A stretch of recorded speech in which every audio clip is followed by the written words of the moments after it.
Hey guys, Alex here from Trademate Sports.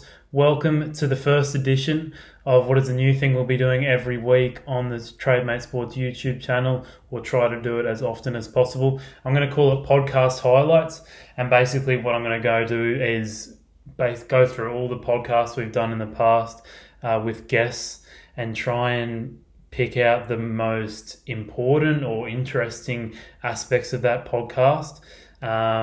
Because I guess people might be a bit lazy and not want to listen to the whole podcast, which is understandable for people who don't have as much time. So what I'm going to try and do is go back through those podcasts, cut out certain bits that I thought were probably the best pieces of information for you guys out there. And I guess we'll start off this week with one of the first ones we did with George Gamble, card betting expert. You see him every week on our channel with the EPL previews. He gave away some just incredible insight into card betting and some edges that can be found there. I think it was, once you watch this video, something around 4 different examples of ways you can find a decent edge in card betting. So I hope you enjoy, this new series. Try and get out a video every Wednesday, just highlighting the best parts of some of the podcasts we have done. If you want to listen to the whole podcast after you've listened to the little snippet, make sure just go into the description and I will leave a link of the whole podcast and you can watch or listen there. But all good. Hope you enjoyed the first edition of this one. And please make sure, if you haven't already, subscribe and click the bell so you get a notification every time a video comes out. It is a scam when you don't allow everyone to operate on fair terms. We are the Robin Hoods of sports betting. We take something back from the rich bookies and enable our customers to beat them instead.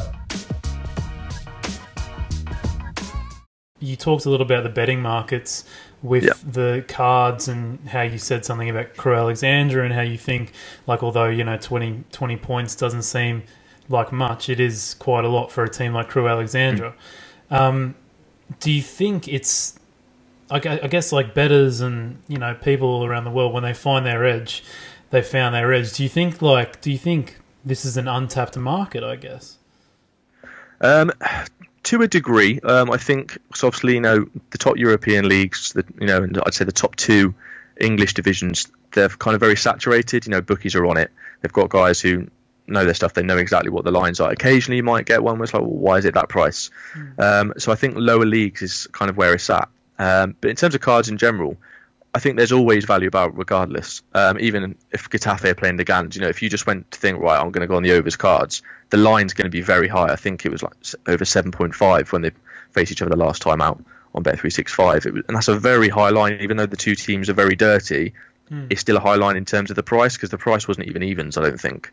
And for there to be 8 cards in the game, it was still a bit of an ask. Chances are it would hit, but for that price, it just wasn't worth it. But then you can that's where obviously it comes into play in terms of, second half, first half, who's likely to get a first half card, and then that's when the bet builders come into play. Because I think I managed to get one that was almost like 2-1, and that was mainly second half cards. So it's kind of one of those things. If you go into the right part of the market, then there's value to be had. But if you're just looking at it vaguely, think I'll just go on over cards, then they're on it. They know exactly what the price is. They know what it should be. So I think if you do it that way, if you find that kind of value in the half markets, or if you go down to the lower leagues with bookies that offer those markets, I think there's a lot of money to be had, which is why I kind of decided to go down the MLS route, because I was actually in America. I did some work for Seattle Sounders, so I kind of know the league fairly well.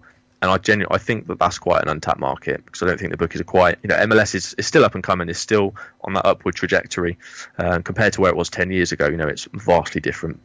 So I think that's kind of the market at the moment that sort of interests me the most. But cards as a whole, there's definitely value to be had.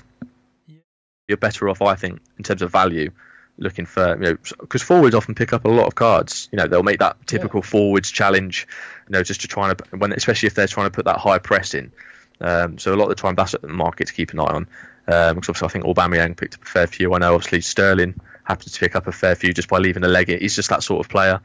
So that's quite a good. Those sort of players are good prices to have. But obviously as the game goes on later, if I'm to have a sort of a go on player bookings, it will be in the second half that I'll look to do it sort of a bit later on, 70th minute onwards, because that's when the price is obviously very good. That's when there's a lot of cards.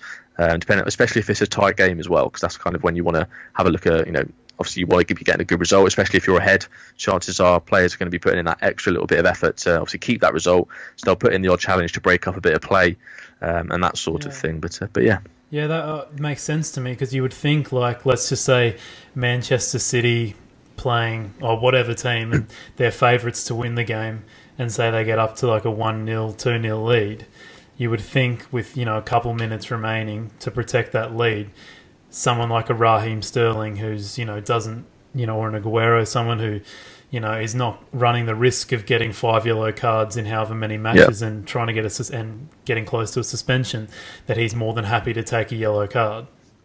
Yeah, definitely. And the other thing to look out for as well is, for example, if a team's got a big game coming up, so let's say, for example, let's take a City, say they're playing this game, the next week they had a Southampton, but then they had a Man United, obviously a massive derby, then chances are, I'd sort of think, if he's put a few fouls already, a Fernandinho or something, he's going to think, right, well, I'll serve my match suspension against a Southampton or whatever, but then I'll be back and then that way it's gone, or the tallying up procedure, as it were, is kind of reset. So I don't have to worry, but if I can take my suspension in this game, then I will. So it's kind of working out that little bit of info as well. It might not always come in, but it's a good kind of indicator, that they're still human. They still sort of think ahead, right, we've got these games coming up. I know they always say in the media, we're taking one game at a time. You look ahead and you look to see what fixtures are coming. You just do. It's human nature. Yeah. So little bits of information like that can also help you with that. I know in terms of some people that I follow on Twitter, that's helped them a lot in terms of getting that sort of info as well. So there's so many different angles that you can come at, particularly player bookings. There's so many different angles that you can come at it and kind of make an assessment.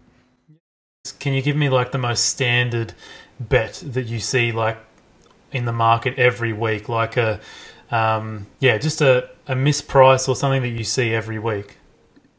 So for me, as I mentioned earlier, obviously, Getafe away from home, they still get a fair few cards in the first half, but predominantly it's in the second half. But first half markets, the price is always outlandish. Getafe more often than not, I'd say probably eight times out of 10 will get a card away from home in that first half. They just do. But for them to get like 2, it's usually always over evens, and that's not without possibility. They often get that as well. So that first half cards are always so overpriced in my book, depending on obviously which teams you bet on, because some teams just don't get many cards.